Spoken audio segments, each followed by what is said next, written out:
North Carolinians are mourning the loss of family and friends, and we still hold them in our thoughts. While we still have people getting sick and dying from this disease, cases, hospitalizations, and percentage of tests positive are decreasing as vaccinations are increasing. And we're working on new ways to get as many people vaccinated as possible. Today, almost 80% of people 65 and older have been vaccinated. That's great news because that's our most vulnerable population. Children as young as 12 are eligible, and we're glad to see young people who want a vaccine so they can stay safe from this virus. And that's more help for our plan to have all students in North Carolina be able to attend in-person school this fall. The North Carolina Department of Health and Human Services has begun pilot programs in 4 counties offering $25 cash cards for anyone who gets vaccinated or drives someone to get their shot. The results show that the financial support is making a difference in getting more people vaccinated. We're glad to see private businesses, schools, and community groups sponsoring vaccine events on site, and we continue to explore other creative ways to bring people in. Right now, I'd like to ask Dr. Mandy Cohen, our Secretary of the North Carolina Department of Health and Human Services, to share an update with us. Dr. Cohen. Thank you, Governor. While there is more work to do, vaccines are helping us to turn the corner of this pandemic. More than 4.2 million North Carolinians have done their part to protect themselves, protect their communities, and help move us forward so we can get back to the people and places we love. As of today, as the governor said, 53% of North Carolinians 18 or older have received at least 1 dose of the vaccine, and 80% of those 65 and older have received at least 1 dose of vaccine, and that's great progress. We continue to use data to drive our vaccine work. Our new tool that maps social vulnerability and vaccination rates by census tract has helped North Carolina vaccine providers increase vaccinations by 50% in 89 underserved communities since the end of April, and that's another piece of good progress. Vaccinations have had an impact on our COVID trends. As the governor mentioned, the number of people going to the emergency room with COVID-like illness continues to decline. Cases are at levels we haven't seen for more than a year.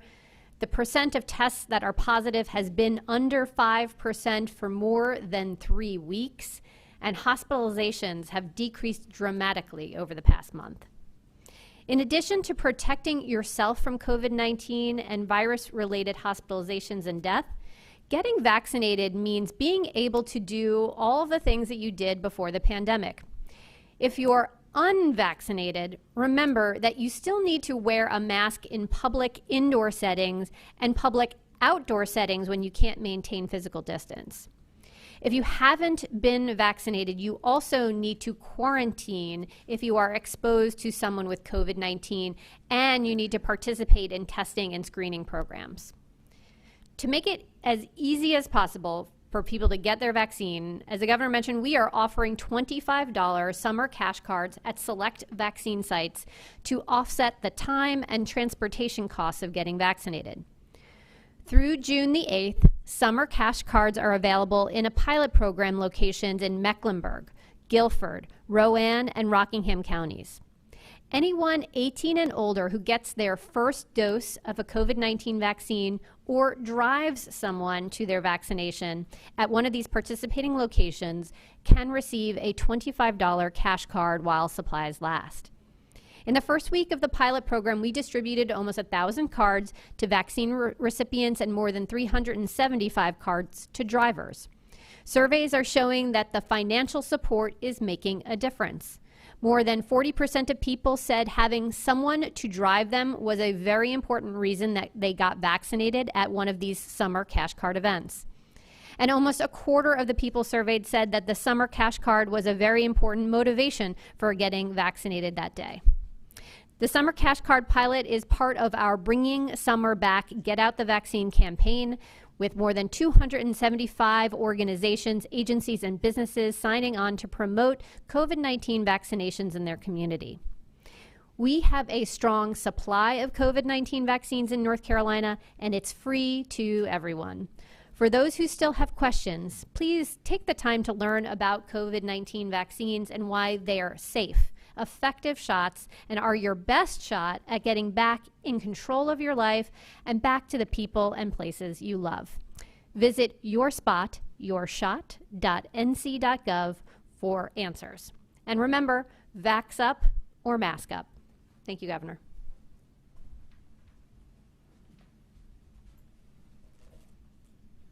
Thank you, Dr. Cohen. As we continue to see the amazing results from these effective vaccines, please keep talking to your family, friends, and neighbors and encourage them to get their shots. Though a lot of the economic fog caused by this pandemic is lifting, many families across the country are still hurting. To support our neighbors, North Carolina created the HOPE program last year to provide assistance with rent and utility payments for families that are struggling to make the payments. We knew that tough times meant demand would exceed funding we had available, and we saw a flood of applications come in very quickly. Ultimately, the program awarded more than $133 million in assistance to help more than 36,000 families statewide. But we knew that demand outstripped the resources and that people still needed help. And it was good to see that Congress followed North Carolina's lead in recognizing this and providing additional funds. 2 weeks ago, North Carolina opened a second application period for the HOPE program using funding from the American Rescue Plan. And I'm pleased to announce that checks are already on their way to landlords and utility companies to keep people in their homes with the lights on. As of today, 924 checks for a total of $1.1 million have already been mailed to help North Carolinians in need just in the first 2 weeks. This second version of the HOPE program is serving low-income renters in 88 North Carolina counties, 12 additional mostly larger counties, and 5 tribal governments received money directly from the federal government to operate their own programs. But no matter where you live, people needing help can just call one number, 888-9-ASK-HOPE, or visit www.hope.nc.gov to apply. Previous applicants who received help can reapply if they still need assistance. And as with the first version of the HOPE program, payments will go directly to landlords and utility companies. In the last 2 weeks, more than 8,000 people have already applied for financial assistance, and we expect more checks to go out every day. I appreciate the work of Laura Hogshead and her team, Mike Sprayberry and his team, and so many others, and what they've done to build capacity and get these funds to those who need help. Now we need to get the word out. I'd like to ask Laura Hogshead, who is the Chief Operating Officer of the North Carolina Office of Recovery and Resilience, or NCORE, to share more about this program. Laura? Thank you, Governor. I'm honored to be here today on behalf of the North Carolina Housing Opportunities and Prevention of Evictions, or HOPE program, to discuss the opening of a new application period for rent and utility assistance. As with the first phase of the program, HOPE remains focused on promoting housing stability by preventing evictions and utility disconnections while families across the state recover from the COVID-19 pandemic. The HOPE program team has been hard at work improving and streamlining the application process, making it easier for people to quickly get the rent and utility assistance they need. We've greatly increased the number of support staff and added a call center dedicated to assisting program applicants. While the program was able to serve 36,000 households during Phase 1, we know that more people need help. We look forward to helping even more North Carolina families through this second phase of the HOPE program. As Governor Cooper said, HOPE assistance is now available to very low-income renters who have lost income, been unemployed, or experienced financial hardship due to the COVID-19 pandemic. This includes people who have missed rent or utility payments at some point since April 1st, 2020, or have been faced with homelessness or possible eviction. You do not have to be late on your rent when you apply in order to qualify for assistance, and being late on an essential utility sometime since April 1st, 2020 qualifies you as being at risk of eviction or homelessness. For people who previously applied to the HOPE program, whether you received assistance or not, You can reapply during this application period if you still need help. Reapplicants should check their email for more information. As the governor mentioned, in addition to the HOPE program, 12 counties and 5 tribal governments are operating their own emergency rental assistance programs. If you are not sure whether to apply to the HOPE program or a local program, you can get that information at www.hope.nc.gov or by calling 888-9-ASK-HOPE and speaking with program specialist. You'll also find detailed program information and an online application at www.hope.nc.gov.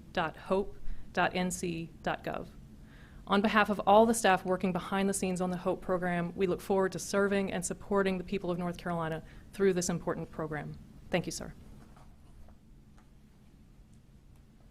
And thank you, Laura, Ryan, your team, Secretary Hooks and Mike Sprayberry, everybody who's working really hard on this. It's important. I strongly encourage landlords and utilities across our state to lend a hand to their communities and to participate in these programs so that we can keep people in their homes with the lights on. For many, life is starting to look more normal, and more people are returning to the workforce every day. But child care obstacles and concerns about the virus for people who are unvaccinated are very real, and the need for rental and utility assistance remains. I'm real proud that North Carolina is taking steps to support families who need it as we emerge from this pandemic. Also with me today is our Secretary of Public Safety, Eric Hooks, our Director of Emergency Management, Mike Sprayberry. Monica McGee and Mark Lineberger are our sign language interpreters, and behind the scenes, Jackie and Jasmine Matirvier are our Spanish language interpreters. We have a couple of reporters in person present here. We're going to take a couple of their questions, and then we're also going to go and take some remote questions from reporters who are on the phone line. So we'll begin with in person. Yep. Thanks. I'm Von Vaughn with the News and Observer. First off, I wanted to find out where things stand with what happened with Delegati today, and if you're searching for another nominee, and then with where we are with vaccinations and incentives, and maybe some flexibility with the money from the federal government that you can use. Are there other incentives at play? And of course, I have a follow-up. Sure. First, Secretary Dion Delegati is well qualified to serve as DEQ Secretary. She is a scientist, she is a veteran, and she has years of experience in environmental and energy policy. I would hope that the Senate would not vote on this tomorrow. She is well qualified to handle this job and to do the job. And I'll say this to anybody who's listening, any lobbyist or whoever, that nothing's going to stop this administration from working toward a clean energy future for North Carolina and protecting our air and water. As to the second part regarding vaccines, we're continuing to look at ways to incentivize people to get vaccinations. And we've looked very closely at the drawings and other promotions that other states have done and have looked at their results. And hopefully we will be following some of their lead soon. We're going to continue to examine it, continue to work through potential legal issues, discuss things with the legislature, the Council of State, other state agencies to do what we can do to get more people vaccinated. Do you think, and is that tied to how long the state of emergency needs to continue? Oh, sure. The state of emergency needs to continue. We need to continue to draw down federal funds. We need to continue to do things to make sure that we get people vaccinated. We still have mask mandates in places that are recommended by the CDC, many other reasons to maintain the state of emergency at this time. So the mask order at schools ends like right about, or at least like the end of the school year for Wake County. Are those dates tied together? Is there going to be something else with the masks in schools and other places through the summer? So I'll let Dr. Cohen address the mask issue. Dr. Cohen. Thanks for that question. So we continue to recognize that the vast majority of students are unvaccinated. It was just a few weeks ago that we were able to get those who are 12 and above vaccinated, and we think that folks should go out as quickly as possible and make sure you're getting vaccinated. But the CDC continues to recommend that those who are unvaccinated, that they wear a mask indoors. That includes the vast majority of our children who are in K-12 schools, and that will continue until the guidance changes from the CDC. So we will, of course, reevaluate governor's executive orders and be able to change our guidance if anything would to change from the CDC. But right now they continue to say that those who are unvaccinated should continue to wear masks indoors, and that will include our children. Thank you. Yes. The North State Journal News Observer's Don Vaughn. Quick question, just to clarify, the state of emergency order, you're saying that it needs to continue, but what metrics, what has got to be in place before you dismantle that executive order? I mean, it's been in place since March 10th of last year. And a secondary question, in terms of the vaccinations, we've seen all these, we're seeing the pilot program with the gift cards and a possible lottery situation like other states and that sort of thing. And there's been a lot of mention of equity when it comes to vaccine distribution, but I was wondering if you could define what you mean by equity, what you believe equity to be. Okay. Well, first, this has been a once-in-a-generation occurrence with this pandemic. And it has, since it's been such an extraordinary event, it's required an extraordinary response. The state of emergency has been able to help us free up resources, personnel, to be able to waive regulations in order to stem the tide of this virus, to help get people vaccinated. We are still in the middle of this pandemic. We still have a large number of North Carolinians who are unvaccinated. We still have people in the hospital and dying every day. So there is more work to do to get us to the end of this. When I talk about equity in vaccinations, everybody should have an opportunity to get vaccinated. And we have seen many underserved communities who have suffered from the healthcare systems in place. People don't have health insurance. They can't go, it makes it very difficult for them to go to a doctor. Consequently, it's more difficult for them to make the decision and to go get vaccinated. And I think the department has done a good job in trying to reach out to those underserved communities to get more people vaccinated. We still don't have vaccinations that match our demographics yet, but they're working on it. And Dr. Cohen, if you would want to give a more answer to that, you can. Sure. Just to build on what the governor was saying around equity, and yes, it is about access in every community. That has been a priority since day one, rural, urban communities across our state. So we have really made it a priority to make sure that we have vaccine access all across our state. And what you can see if you go to myspot.nc.gov is really those access points everywhere in our communities.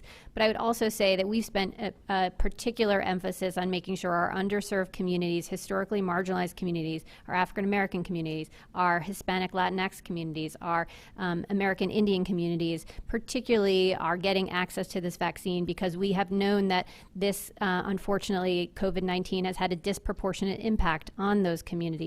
What I'm very proud of is you look at our data, you can see that we are vaccinating at a rate that is near proportional to those folks in our population. We have more work to do.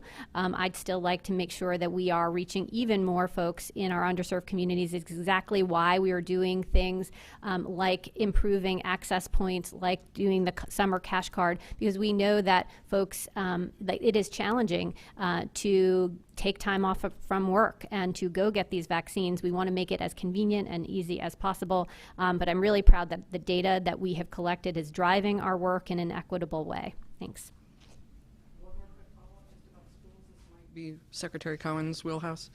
A lot of parents are asking why their children still need to remain masked in schools. We know the CDC has given this guidance that they should remain masked in schools, but with teachers having been in the first wave of vaccinations in the state, is this going to continue into fall? A lot of parents want to know, is my child going to end up being masked in the fall?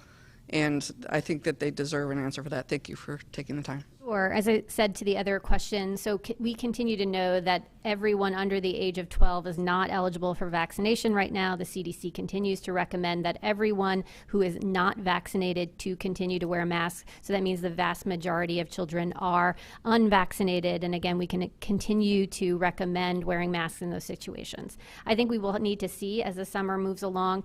It may be possible that vaccinations will be available for our younger students. I think it'll be later into the fall before that vaccine eligibility becomes possible.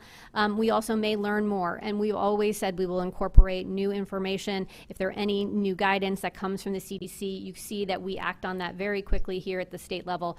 But as of right now, we want to be sure that we are protecting our students and making sure that those who are unvaccinated are wearing masks. So that is what we will continue to do, and do stay tuned as we learn more, and we would update guidance as we go through the summer. Thanks.